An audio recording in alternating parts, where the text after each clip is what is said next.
ਵਾਹਿਗੁਰੂ ਜੀ ਕਾ ਖਾਲਸਾ ਵਾਹਿਗੁਰੂ ਜੀ ਕੀ ਫਤਿਹ।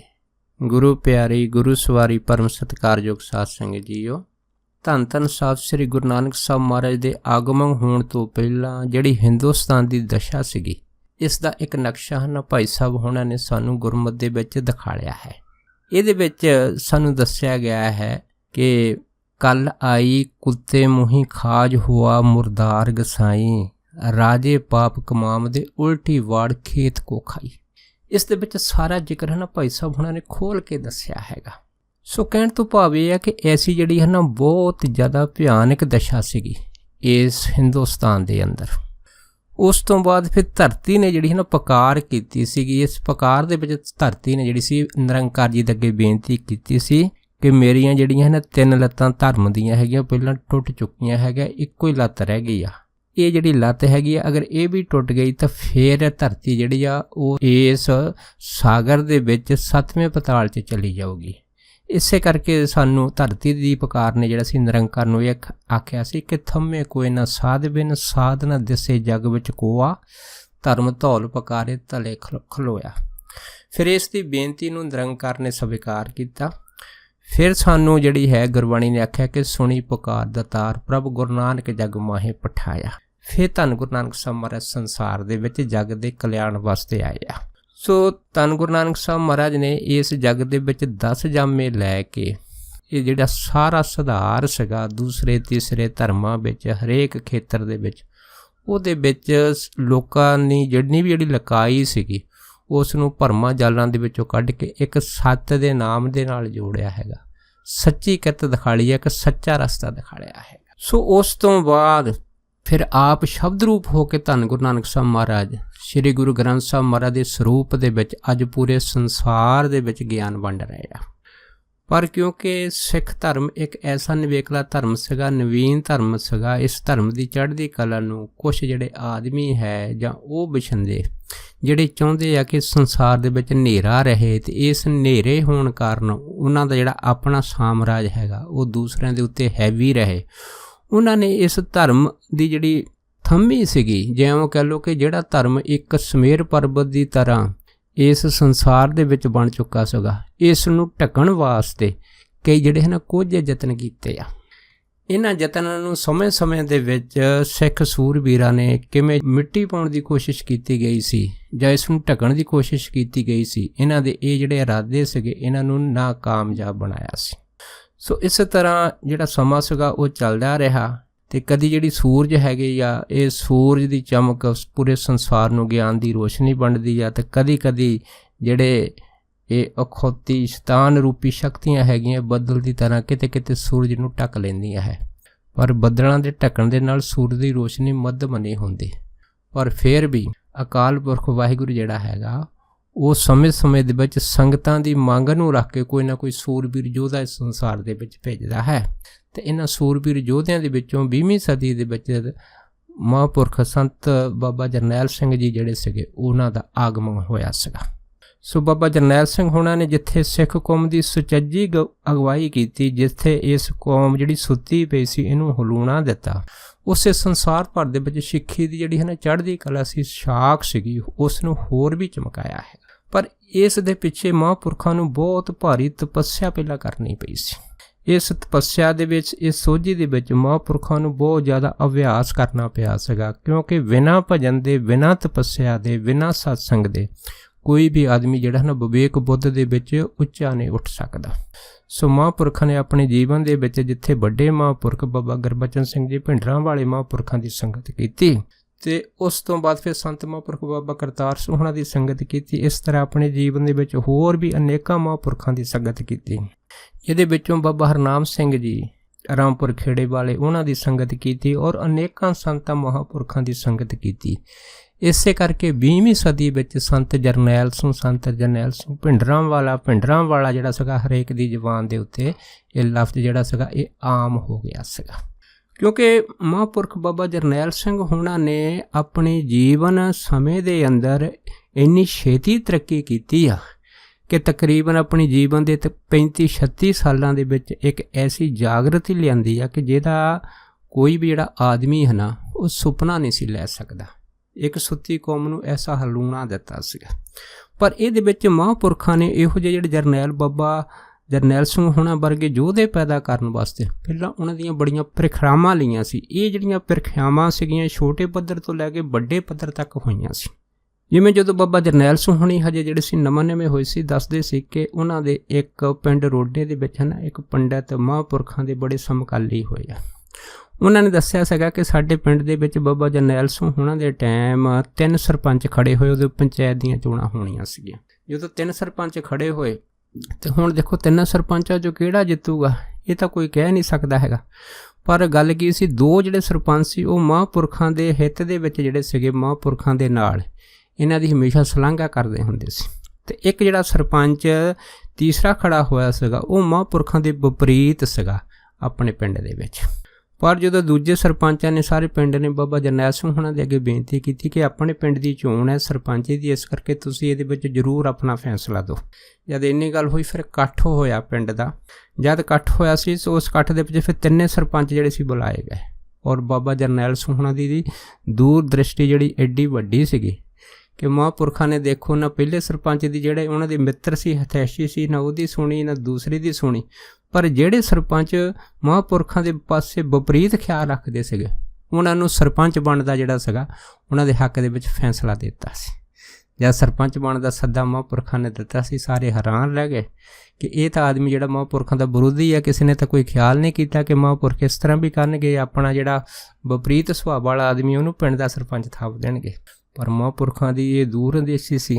ਪਰ ਜਦੋਂ ਦੂਸਰੇ ਨੇ ਪੁੱਛਿਆ ਸੀ ਤਾਂ ਬਾਬਾ ਜੀ ਨੇ ਹੱਸ ਕੇ ਕਿਹਾ ਸੀ, ਕਹਿੰਦੇ ਭਾਈ ਦੇਖੋ, ਅਗਰ ਕੋਈ ਬੰਦਾ ਜਿਹਨਾਂ ਨਾਲ ਦੂਸਰੇ ਦਾ ਵਿਪਰੀਤ ਹੋਵੇ ਸੋ ਉਸ ਨੂੰ ਜਦ ਅਸੀਂ ਪਿੰਡ ਦੀਆਂ ਸਾਰੇ ਜ਼ਿੰਮੇਵਾਰੀਆਂ ਸੌਂਪ ਦਿਆਂਗੇ ਤਾਂ ਉਹ ਬੰਦਾ ਜਿਹੜਾ ਹੈ ਨਾ ਆਪਣੇ ਆਪ ਹੀ ਇਹਨਾਂ ਜ਼ਿੰਮੇਵਾਰੀਆਂ ਦੇ ਵਿੱਚ ਆਪਣੇ ਫਰਜ਼ ਨਿਭਾਉਂਦਾ ਹੋਇਆ ਆਪਣੇ ਆਪ ਹੀ ਜਿਹੜੀ ਆਪਣੀ ਸੁਰਤ ਵਾ ਹੈ ਨਾ ਉਹ ਵਿਪਰੀਤ ਦੀ ਜਗ੍ਹਾ ਉਹ ਤੁਹਾਡੇ ਨਾਲ ਜੋੜਵੀਂ ਕਰ ਲਊਗਾ। ਸੋ ਕਹਿਣ ਤੋਂ ਭਾਵ ਇਹ ਸੀ ਕਿ ਮਹਾਂਪੁਰਖਾਂ ਨੇ ਆਪਣੇ ਜਿਹੜੇ ਵਿਪਰੀਤ ਸੁਭਾਅ ਵਾਲੇ ਉਹਨਾਂ ਟਾਈਮਾਂ ਦੇ ਵਿੱਚ ਆਦਮੀ ਸੀ ਜਾਂ ਹੋਰ ਸੁਭਾਅ ਵਾਲੇ ਜਿਹੜੇ ਵਿਰੋਧੀ ਸੀ ਉਹਨਾਂ ਨੂੰ ਕਿਵੇਂ ਆਪਣੇ ਨਾਲ ਰਲਾਤਾ, ਇੱਕ ਝੰਡੇ ਦੇ ਥੱਲੇ ਇਕੱਠਾ ਕਰ ਦਿੱਤਾ। ਇਹ ਜਿਹੜਾ ਕਮਾਲ ਸੀ ਇਹ ਮਹਾਂਪੁਰਖਾਂ ਨੇ ਮਹਾਂਪੁਰਖਾਂ ਦੀ ਸੰਗਤ ਦੇ ਵਿੱਚ ਦੇਖਿਆ ਸੀ। ਕਿਉਂਕਿ ਆਪ ਸੰਗਤਾਂ ਜਾਣਦੀਆਂ, ਅਗਰ ਅਸੀਂ ਇਤਿਹਾਸ ਦੀ ਗੱਲ ਕਰੀਏ ਤਾਂ ਗੁਰੂ ਅਰਜਨ ਦੇਵ ਮਹਾਰਾਜ ਦੀ ਸ਼ਹੀਦੀ ਤੋਂ ਬਾਅਦ ਅਗਰ ਸਿੱਖ ਕੌਮ ਨੂੰ ਇੱਕ ਝੰਡੇ ਦੇ ਥੱਲੇ ਖੜਾ ਕੀਤਾ ਤਾਂ ਉਹ ਕੀਤਾ 6ਵੀਂ ਪਾਤਸ਼ਾਹ ਧੰਨ ਧੰਨ ਸਾਹਿਬ ਸ੍ਰੀ ਗੁਰੂ ਹਰਗੋਬਿੰਦ ਸਾਹਿਬ ਮਹਾਰਾਜ ਨੇ। ਇਸੇ ਤਰ੍ਹਾਂ ਗੁਰੂ ਤੇਗ ਬਹਾਦਰ ਮਹਾਰਾਜ ਦੇ ਸ਼ਹਾਦਤ ਤੋਂ ਬਾਅਦ ਦਸਮ ਪਿਤਾ ਸਾਹਿਬ ਸ੍ਰੀ ਗੁਰੂ ਗੋਬਿੰਦ ਸਿੰਘ ਮਹਾਰਾਜ ਨੇ ਇੱਕ ਨਿਸ਼ਾਨ ਸਾਹਿਬ ਦੇ ਥੱਲੇ ਅਨੰਦਪੁਰ ਸਾਹਿਬ ਕਿਵੇਂ ਉਹਨਾਂ ਟਾਈਮਾਂ ਦੇ ਵਿੱਚ 90,000 ਦੇ ਇਕੱਠ ਦੇ ਅੰਦਰ ਉਸ ਟਾਈਮ ਔਰੰਗਜ਼ੇਬ ਦੇ ਵਿਰੁੱਧ ਜੋ ਜ਼ੁਲਮ ਕਰਦਾ ਸੀਗਾ ਉਸ ਜ਼ੁਲਮ ਨੂੰ ਠੱਲ ਪਾਉਣ ਵਾਸਤੇ ਕਿਵੇਂ ਸਾਰਾ ਜਿਹੜਾ ਪੰਥ ਸੀਗਾ ਉਹਨੂੰ ਇੱਕ ਨਿਸ਼ਾਨ ਸਾਹਿਬ ਦੇ ਹੇਠਾਂ ਜਿਹੜਾ ਸੀਗਾ ਉਹ ਇਕੱਠਾ ਕਰ ਦਿੱਤਾ ਸੀ। ਸੋ ਇਹ ਜਿਹੜਾ ਤਰੀਕਾ ਸੀ ਬਾਬਾ ਜਰਨੈਲ ਸਿੰਘ ਹੋਣਾ ਨੇ ਆਪਣੇ ਜੀਵਨ ਕਾਲ ਦੇ ਵਿੱਚ ਸ਼ੁਰੂ ਤੋਂ ਕੀਤਾ ਸੀਗਾ। ਸੋ ਜਿੱਥੇ ਮਹਾਂਪੁਰਖ ਦੀ ਜਿਹੜੀ ਸੋਝੀ ਸੀ ਇੰਨੀ ਗਹਿਰੀ ਸੀਗੀ, ਉੱਥੇ ਮਹਾਂਪੁਰਖਾਂ ਦੀ ਜਿਹੜੀ ਅੰਤਰਾਤਮਾ ਸੀਗੀ ਜਿਹੜੀ ਹੈ ਉਹ ਵੀ ਬੜੀ ਪ੍ਰਬਲ ਸੀਗੀ। ਇੱਕ ਵਾਰ ਦੱਸਦੇ ਆ ਕਿ ਬਾਬਾ ਜਰਨੈਲ ਸਿੰਘ ਹੋਣੀ ਜਿਹੜੇ ਸੀਗੇ ਉਹ ਆਪਣੇ ਜੀਵਨ ਦੇ ਵਿੱਚ ਬੜਾ ਅਭਿਆਸ ਕਰਦੇ ਹੁੰਦੇ ਸੀ। ਇੰਨਾ ਅਭਿਆਸ ਕਰਦੇ ਹੁੰਦੇ ਸੀ ਕਿ ਇੱਕ ਪੱਤਰਕਾਰ ਨੇ ਮਹਾਂਪੁਰਖਾਂ ਨੂੰ ਇਹ ਵੀ ਪੁੱਛ ਲਿਆ ਸੀਗਾ ਕਿ ਇੰਨੀ ਛੋਟੀ ਉਮਰ ਦੇ ਵਿੱਚ ਆਪ ਜੀ ਦੀ ਚੜ੍ਹਦੀ ਕਲਾ ਕਿਵੇਂ ਬਣੀ। ਤੇ ਫਿਰ ਬਾਬਾ ਜੀ ਨੇ ਹੱਸ ਕੇ ਕਿਹਾ ਸੀ, ਕਹਿੰਦੇ ਭਾਈ ਜਪਜੀ ਸਾਹਿਬ ਤੇ ਪਾਠ ਦੀ ਬਦੌਲਤ ਹੈਗੀ ਆ। ਫਿਰ ਉਹ ਜਿਹੜਾ ਸਿੰਘ ਸੀ ਹੈਰਾਨ ਕਹਿਣ ਲੱਗਾ ਵੀ ਇਹ ਕਿਵੇਂ ਹੋ ਸਕਦਾ। ਤੇ ਮਹਾਂਪੁਰਖ ਆਖਣ ਲੱਗੇ, ਭਾਈ ਅਸੀਂ ਵੀ ਘੱਟੋ ਘੱਟ ਜਾਣੀ ਕਿ 200-300 ਪਾਠ ਰੋਜ਼ ਜਪਜੀ ਸਾਹਿਬ ਦੇ ਕਰ ਲੈਂਦੇ ਆ, ਤੇ ਅਗਰ ਤੂੰ ਵੀ ਕਰ ਸਕਦਾ ਹੈ ਤੇ ਤੇਰੀ ਵੀ ਚੜ੍ਹਦੀ ਕਲਾ ਹੋ ਜਾਊ। ਇਹ ਸੁਣ ਕੇ ਜਿਹੜਾ ਪੱਤਰਕਾਰ ਸੀਗਾ ਚੁੱਪ ਰਹਿ ਗਿਆ ਸੀ। ਸੋ ਕਹਿਣ ਤੋਂ ਭਾਵ ਇਹ ਹੈ ਕਿ ਮਹਾਂਪੁਰਖਾਂ ਦੇ ਅੰਤਰਾਤਮੇ ਰੋਮ ਦੇ ਵਿੱਚ ਜਪਜੀ ਸਾਹਿਬ ਦੀ ਬਾਣੀ ਚੱਲਦੀ ਸੀ। ਸੋ ਇੱਕ ਵਾਰ ਮਹਾਂਪੁਰਖ ਬਾਬਾ ਗੁਰਬਚਨ ਸਿੰਘ ਜੀ ਖਾਲਸਾ ਭਿੰਡਰਾਂ ਵਾਲਿਆਂ ਨੇ ਬਾਬਾ ਜਰਨੈਲ ਸਿੰਘ ਹੋਣਾ ਨੂੰ ਪਰਖਣ ਵਾਸਤੇ ਇੱਕ ਵਾਰ ਆਪਣੇ ਪਾਸ ਬੁਲਾਇਆ ਸੀਗਾ। ਜਦੋਂ ਬਾਬਾ ਜਰਨੈਲ ਸਿੰਘ ਹੋਣੀ ਮਹਾਂਪੁਰਖ ਬਾਬਾ ਗੁਰਬਚਨ ਸਿੰਘ ਦੇ ਪਾਸ ਗਏ ਤੇ ਉਸ ਟਾਈਮ ਜਦ ਰਾਤ ਹੋਈ ਤੇ ਰਾਤ ਹੋਣ ਤੋਂ ਬਾਅਦ ਫਿਰ ਬਾਬਾ ਗੁਰਬਚਨ ਸਿੰਘ ਹੋਣਾ ਨੇ ਬਾਬਾ ਜਰਨੈਲ ਸਿੰਘ ਨੇ ਆਖਿਆ, ਕਹਿੰਦੇ ਵੀ ਭਾਈ ਅੰਦਰ ਜਿਹੜੇ ਦੀਵੇ ਆ ਨੇ ਪੂਰੀ ਤਰ੍ਹਾਂ ਬੁਝਾ ਦਿਓ, ਅੰਦਰ ਹਨੇਰਾ ਕਰ ਦਿਓ। ਜਦ ਅੰਦਰ ਹਨੇਰਾ ਕੀਤਾ ਤੇ ਇੱਕ ਪੋਥੀ ਬਾਬਾ ਗੁਰਬਚਨ ਸਿੰਘ ਹੋਣਾ ਨੇ ਬਾਬਾ ਜਰਨੈਲ ਸਿੰਘ ਹੋਣਾ ਦੇ ਹੱਥ ਦੇ ਵਿੱਚ ਫੜਾ ਕੇ ਕਹਿਣ ਲੱਗੇ, ਕਹਿੰਦੇ ਲੈ ਭਾਈ ਅਭਿਆਸੀਆ, ਸਾਨੂੰ ਤੁਸੀਂ ਇਸ ਪੋਥੀ ਦਾ ਜਿੰਨਾ ਪਾਠ ਵਾ ਨਾ ਇਹ ਸਾਰਾ ਸਰਵਣ ਕਰਾਵੋ ਇਸ ਤੋਂ ਦੇਖ ਕੇ। ਜਦ ਇੰਨੀ ਗੱਲ ਹੋਈ ਸੀ, ਹੁਣ ਦੇਖੋ ਇਹ ਕਿ ਨਵੀਂ ਪ੍ਰੀਖਿਆ ਹੈਗੀ ਆ ਕਿ ਪੂਰਨ ਹਨੇਰਾ ਕਰ ਦੇਣਾ, ਇਸ ਹਨੇਰੇ ਦੇ ਵਿੱਚ ਪੋਥੀ ਫੜਾ ਦੇਣੀ ਔਰ ਪੋਥੀ ਤੋਂ ਪਾਠ ਸਰਵਣ ਕਰਨਾ, ਇਹ ਤਾਂ ਹੁਣ ਇੱਕ ਕਰਾਮਾਤ ਤੋਂ ਘੱਟ ਨਹੀਂ ਹੈ। ਪਰ ਅਗਰ ਕੋਈ ਸਾਡੇ ਵਰਗਾ ਹੁੰਦਾ ਤਾਂ ਭਾਈ ਉਸ ਟਾਈਮ ਜਾਣੀ ਕਿ ਇਸ ਚੀਜ਼ ਨੂੰ ਕਿਵੇਂ ਲੈ ਸਕਦਾ ਸੀਗਾ ਕਿ ਇਹ ਤਾਂ ਸਭ ਕੁਛ ਇਸ ਤਰ੍ਹਾਂ ਹੈਗਾ ਕਿ ਜਿਵੇਂ ਕਿਸੇ ਸੂਰਦਾਸ ਨੂੰ ਰਸਤਾ ਦਿਖਾਉਣ ਵਾਸਤੇ ਉਸ ਤੋਂ ਉਹਦੀ ਜਿਹੜੀ ਆ ਸੋਟੀ ਆ, ਜਿਹੜੀ ਰਸਤੇ ਵਾਸਤੇ ਉਹਦੀ ਖੁੰਦਕਾਰੀ ਹੁੰਦੀ, ਉਸ ਨੂੰ ਖੋਹ ਲੈਣਾ। ਪਰ ਦੇਖੋ ਬਾਬਾ ਜਰਨੈਲ ਸਿੰਘ ਹੋਣਾ ਨੇ ਕੀ ਕੀਤਾ, 7 ਵਚਨ ਆਖਿਆ, ਉਸੇ ਟਾਈਮ ਪੋਥੀ ਫੜੀ, ਇਹਦੇ ਚੌਂਕੜਾ ਮਾਰ ਕੇ ਬੈਠੇ। ਤੇ ਫਿਰ ਦੱਸਦੇ ਕਿ ਜਿਹੜੀ ਪੋਥੀ ਸੀ ਨਾ ਗੁਰਬਾਣੀ ਦੀ, ਉਸ ਪੋਥੀ ਤੋਂ ਸਾਰੀ ਬਾਣੀ ਬਾਬਾ ਗੁਰਬਚਨ ਸਿੰਘ ਹੋਣਾ ਨੇ ਸਰਵਣ ਕੀਤੀ ਸੀ ਤੇ ਨਾਲ ਜਿਹੜੇ ਹੋਰ ਸਿੰਘ ਸੀ ਉਹਨਾਂ ਨੇ ਸਰਵਣ ਕੀਤੀ ਸੀ। ਹੁਣ ਹੈਰਾਨੀ ਦੀ ਗੱਲ ਇਹ ਕਿ ਇਸ ਹਨੇਰੇ ਦੇ ਵਿੱਚ ਪੋਥੀ ਤੋਂ ਪਾਠ ਕਰਨਾ ਕਿਵੇਂ ਸੰਭਵ ਹੋ ਸਕਦਾ ਹੈਗਾ। ਪਰ ਇਸ ਖੇਡ ਨੂੰ ਕੇਵਲ ਤੇ ਕੇਵਲ ਬਾਬਾ ਗੁਰਬਚਨ ਸਿੰਘ ਜੀ ਤੇ ਜਾਂ ਸੰਤ ਮਹਾਂਪੁਰਖ ਬਾਬਾ ਜਰਨੈਲ ਸਿੰਘ ਹੋਣੀ ਹੀ ਦੱਸ ਸਕਦੇ ਆ।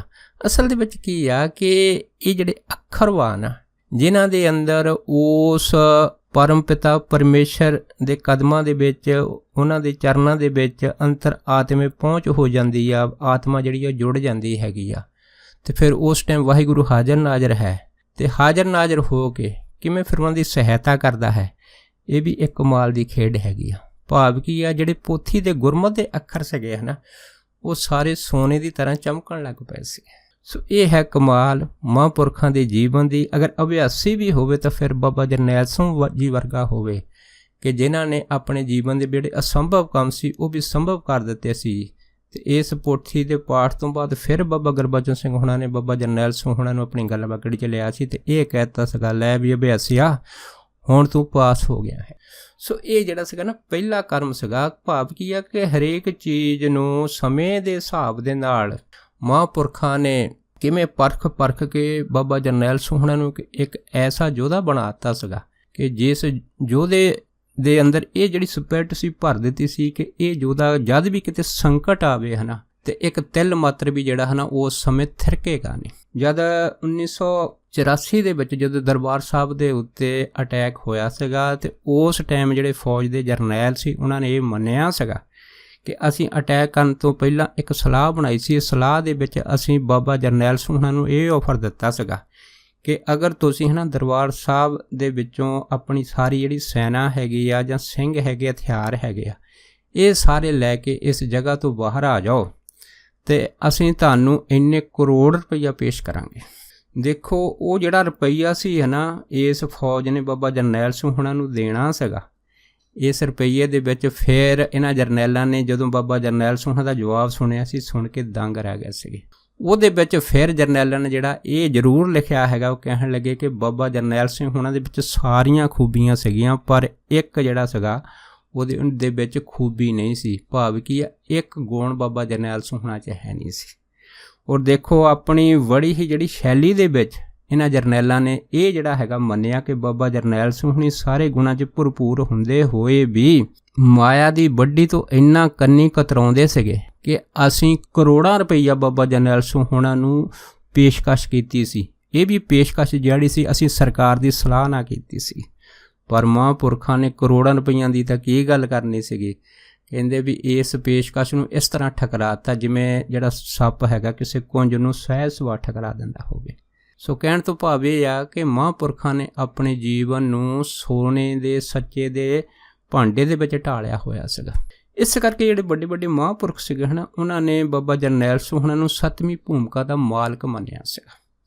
ਜਿਵੇਂ ਬਾਬਾ ਬੰਦਾ ਸਿੰਘ ਬਹਾਦਰ ਹੋਏ ਆ, ਜਦੋਂ ਬਾਬਾ ਬੰਦਾ ਸਿੰਘ ਬਹਾਦਰ ਦਾ ਦਿੱਲੀ ਦੇ ਵਿੱਚ ਉਹਨਾਂ ਟਾਈਮਾਂ ਦੇ ਵਿੱਚ ਜੰਬੂਰਾਂ ਦੇ ਨਾਲ ਮਾਸ ਜਿਹੜਾ ਸੀ ਉਹਨਾਂ ਮੁਗਲ ਹਾਕਮਾਂ ਨੇ ਕੱਟਿਆ ਸੀਗਾ, ਤਾਂ ਫਿਰ ਬਾਬਾ ਬੰਦਾ ਸਿੰਘ ਬਹਾਦਰ ਨੇ ਉਫ ਤੱਕ ਨਹੀਂ ਸੀ ਕੀਤੀ, ਕਿਉਂਕਿ ਬਾਬਾ ਬੰਦਾ ਸਿੰਘ ਬਹਾਦਰ ਵੀ 7ਵੀਂ ਭੂਮਿਕਾ ਦੇ ਮਾਲਕ ਹੋਏ ਆ ਤੇ 7ਵੀਂ ਭੂਮਿਕਾ ਦੇ ਮਾਲਕ ਹੀ ਬਾਬਾ ਜਰਨੈਲ ਸਿੰਘ ਜੀ ਭਿੰਡਰਾਂ ਵਾਲੇ ਹੋਏ ਆ।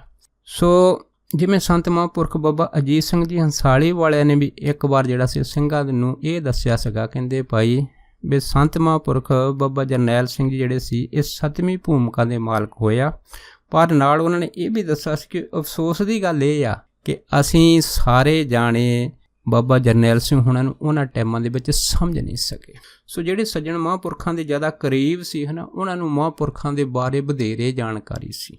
ਪਰ ਕਿਉਂਕਿ ਮਹਾਂਪੁਰਖਾਂ ਦੇ ਪਾਸ ਸ਼ੁਰੂ ਦੇ ਵਿੱਚ ਜਿਹੜਾ ਪ੍ਰਚਾਰ ਦਾ ਸਮਾਂ ਮਿਲਿਆ ਸੀ, ਉਸ ਤੋਂ ਬਾਅਦ ਫਿਰ ਬਾਬਾ ਜਰਨੈਲ ਸਿੰਘ ਦੀ ਜ਼ਿੰਮੇਵਾਰੀਆਂ ਵਧਣ ਦੇ ਕਾਰਨ ਫਿਰ ਮਹਾਂਪੁਰਖਾਂ ਨੇ ਜਿਹੜਾ ਸੀ ਪ੍ਰਚਾਰ ਸੀਗਾ ਉਹ ਬਿਲਕੁਲ ਸੀਮਿਤ ਕਰ ਦਿੱਤਾ ਸੀਗਾ।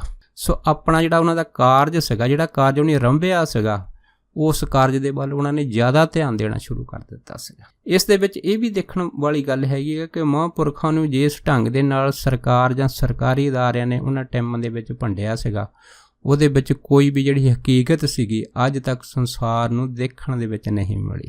ਸੋ ਕਹਿਣ ਤੋਂ ਭਾਵ ਇਹ ਹੈ ਕਿ ਜਿੱਥੇ ਸੱਚ ਦਾ ਸੂਰਜ ਹੋਵੇ, ਸੱਚ ਦੇ ਸੂਰਜ ਦੇ ਮੋਹਰੇ ਜਿਹੜਾ ਝੂਠ ਹੈਗਾ ਉਹ ਚਾਹੇ ਕਿੰਨਾ ਵੀ ਹਾਵੀ ਹੋਵੇ, ਬੱਦਲ ਬਣ ਕੇ ਘੁੰਮੇ, ਪਰ ਸੱਚ ਨੂੰ ਕਦੀ ਢੱਕ ਨਹੀਂ ਸਕਦਾ ਹੈਗਾ। ਇਸ ਕਰਕੇ ਬਾਬਾ ਜਰਨੈਲ ਸਿੰਘ ਹੋਣੀ ਜਿਹੜੇ ਸੀਗੇ 20ਵੀਂ ਸਦੀ ਦੇ ਵਿੱਚ ਸੱਚ ਦੇ ਸੂਰਜ ਹੋਏ ਆ।